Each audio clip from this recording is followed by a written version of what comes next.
So the first thing I'm trying to do is to remove the blue,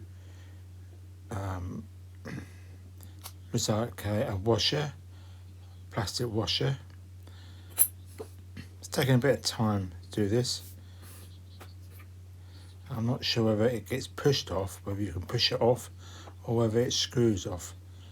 But I'm obviously cutting it. I'm not going to use it.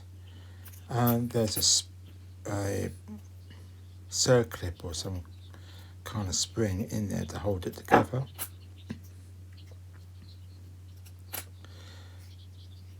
I did actually push the white piece there.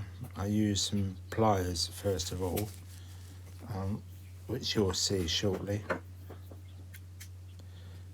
It's difficult to get it out, so I then use just a basic screwdrivers and pushed it apart.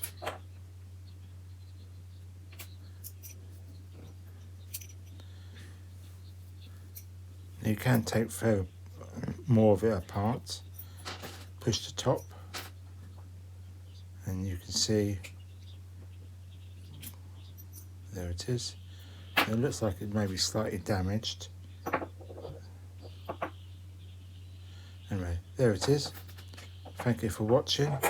Please share, like and subscribe.